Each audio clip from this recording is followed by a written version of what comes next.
के अंदर हमारे पास नेक्स्ट जो पार्ट है वो है फिल्ट्रेशन का, कि हमारे पास जो क्लियर सोल्यूशन होता है वो आपने क्लैरिफिकेशन का प्रोसेस जो है वो पढ़ा था कि अगर आपके सिस्टम के अंदर जो सॉलिड कंटेंट है वो 1% से कम है और इस किस्म के सोल्यूशन को या इस किस्म के की प्रेपरेशन को आप फ़िल्टर करना चाहते हो ताकि उसमें सॉलिड कंटेंट निकल जाए, तो इस प्रोसेस को हम क्लैरिफिकेशन कहते हैं। तो यहाँ पे हमारे पास क्योंकि क्वांटिटी जो है वो हमेशा 1% से कम होती है जिसको हमने फ़िल्टर करना होता है, तो इसलिए प्रोसेस कहलाता है।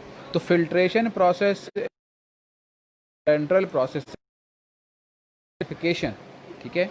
तो इसको हम लोग कोल्ड स्टीरिलाइजेशन भी कहते हैं, बिकॉज फिल्ट्रेशन यहाँ पे की जाती है पायरोजन को रिमूव करने के लिए, बैक्टीरियाज को रिमूव करने के लिए। तो इसको क्योंकि ये एक तरह से हम स्टीराइल कर रहे हैं, तो this is basically sterilisation through filtration और क्लैरिफिकेशन, एंड दिस फिल्ट्रेशन और clarification process is also known as cold sterilisation, ठीक है। 0.2 माइक्रोन के साइज़ का जो बैक्टीरिया है या जो माइक्रो ऑर्गेनिज़म है वो इस केस में रिमूव हो जाता है, और हाई डिग्री ऑफ क्लैरिटी हमें मिलती है, हाई डिग्री ऑफ प्योरिटी मिलती है इस प्रोसेस से।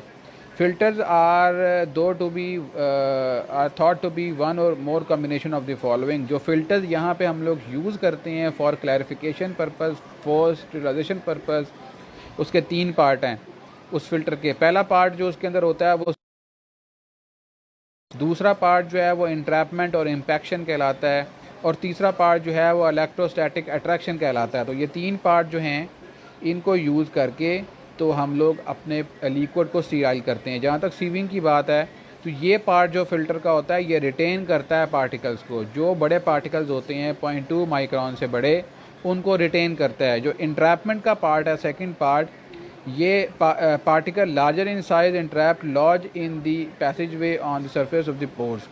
तो अच्छा, ये पीछे एक बात बतानी रहेगी कि ये जो तीनों प्रोसेसेस हैं ये तीनों हो सकते हैं, और इनकी जगह पे कम्बिनेशन ऑफ 3 को भी हो सकता है, और कम्बिनेशन ऑफ 2 भी हो सकता है, कम्बिनेशन ऑफ 1 भी हो सकता है। सिर्फ सीविंग का प्रोसेस भी कर सकते हैं आप, ठीक है।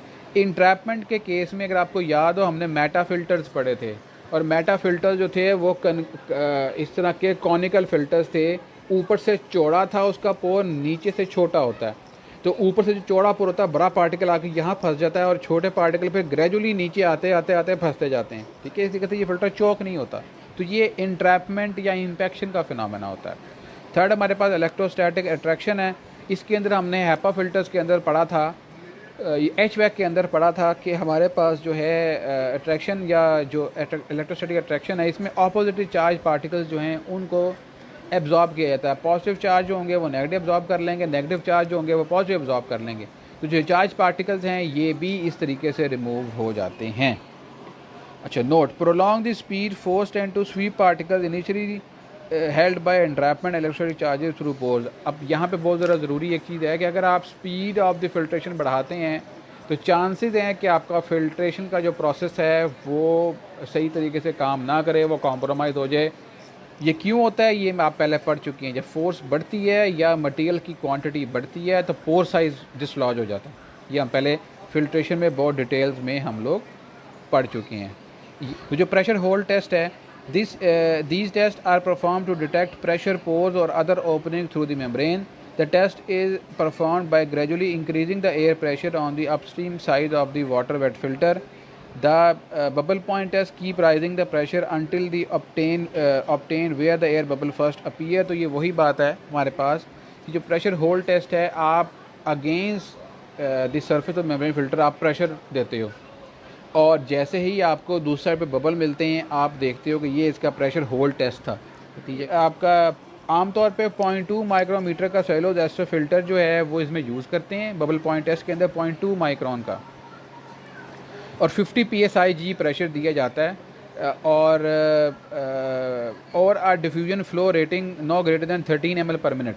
50 psi प्रेशर देंगे, या अगर डिफ्यूजन फ्लो है तो उस केस में 13 ml पर मिनट का प्रेशर देंगे। आपकी इतना प्रेशर हो, दोनों चीज़ें पहले आ जाएं, या 50 psi पहले आ जाए या 13 ml पर मिनट पहले आ जाए, जो पहले आ जाए उसको फिर हम लोग यूज़ करते हैं। पहले से मुराद ये कि अगर 50 प्रेशर पे आप 50 तक पहुंच गए हो, लेकिन मटेरियल जो है वो 13 ml पर मिनट नहीं आ रहा, तो 50 से आगे नहीं जाना आपके। मटेरियल 13 ml पर मिनट होगा तो हम लोग रुकेंगे प्रेशर देने से, नहीं, वरना वो फ़िल्टर जो है वो फट जाएगा।